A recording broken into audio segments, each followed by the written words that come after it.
Welcome back to Math 155, section 8.1. So in this lecture video, let's take a look at sampling methods, okay? The different way that we can collecting our data, or what do we call those?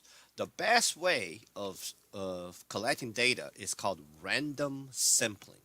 Random sampling is a process using chance to select from the population to be in the sample. So remember now, um, it's very difficult to survey the entire population. So we always thinking about taking samples, lots and lots of samples. And the best way to take samples is using random sampling. The word random is basically means using chance to select from the population. So why random sampling? Because we need to avoid of being biased while collecting data. Okay, you can't purposely only go to a class that only had more male than female. Okay, that caused you that caused your data to be too a little bit biased. All right, sampling without replacement versus sampling with replacement. What these two wording means is once the object is being selected, okay, do we remove from the population or do we put it back? Okay, it matters whether we sample with or without replacement because it changes the probability of occurring. Okay, once you survey one object or one person, and then if you actually put it back into the population, you actually can get a chance of selecting that same person again. Okay, so it does alter the probability a little bit. I don't think we will talk much about probability in this test 6 material, so I figure I'll just kind of mention this quickly. All right, so other than random sampling, another way is called Stratify Simple.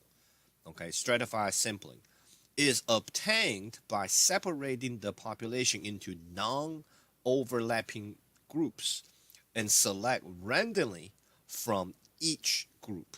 Okay, so what that means is if I have a population, I'm gonna purposely divide them up into non-overlapping group first, and then I will randomly selecting from each group, selecting the people from each group.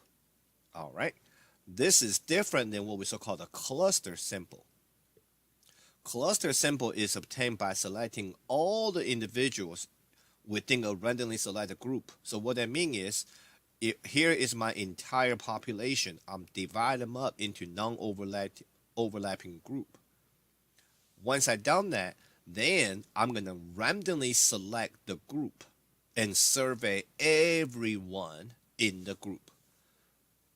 Okay, this is different than Stratify. Stratify is again non-overlapping group, but I'm only randomly selecting people from each group. Versus here is I'm randomly select the entire group. Okay, once I divide them up and survey everybody in the group. Okay, the perfect example I can think of is student opinion survey.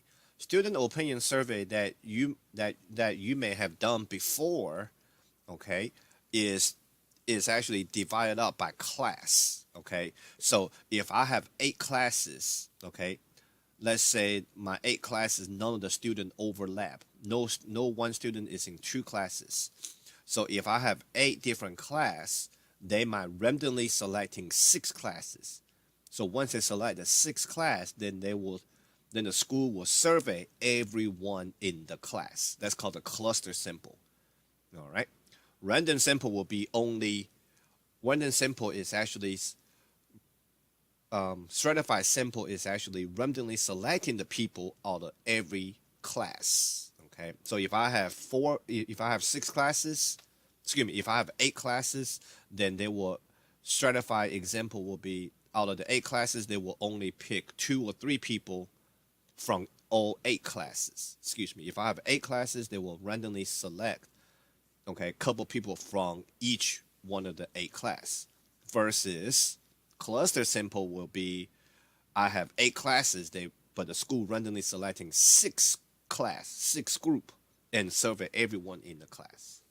All right. Systematic sample is obtained by selecting every so many individual from population.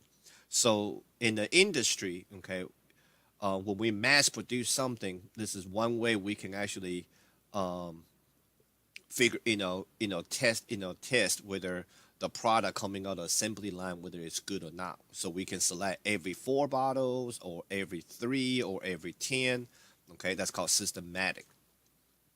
All right, convenient sample is a sample in which an individual are easily obtained and not based on randomness. So convenient sample is not based on randomness, it's based on convenience. Okay, so if one day if one day I just show up in a class and ask a question, okay, for some kind of data I'm trying to collect, that will be a convenience sample. All right, so let's look at this scenario. Okay, we gotta read this. Sometimes we gotta read this carefully, but try not to overthink.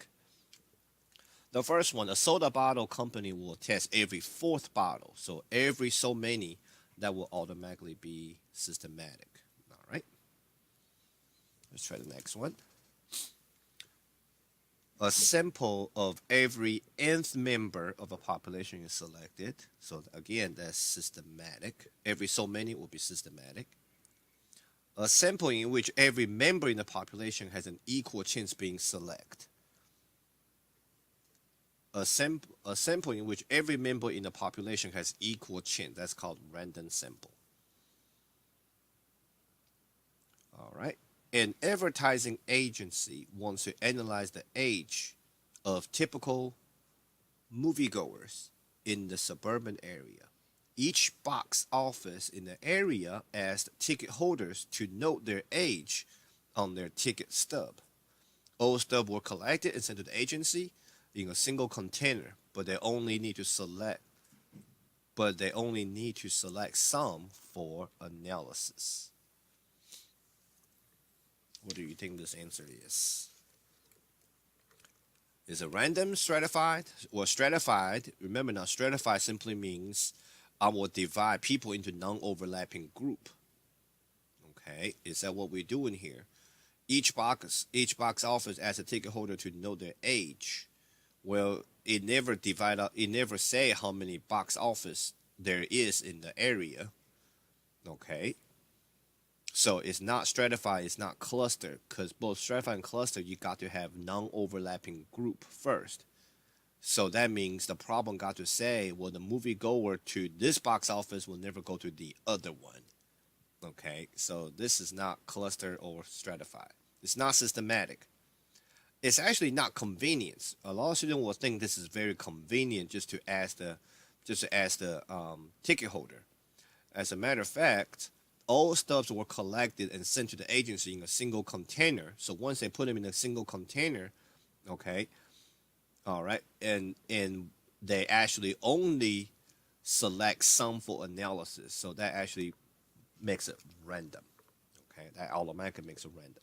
So just a quick lecture video on the different sampling methods, okay, that we can actually use. These are the popular ones that most people who collect data for a living, this is the method they tend to use.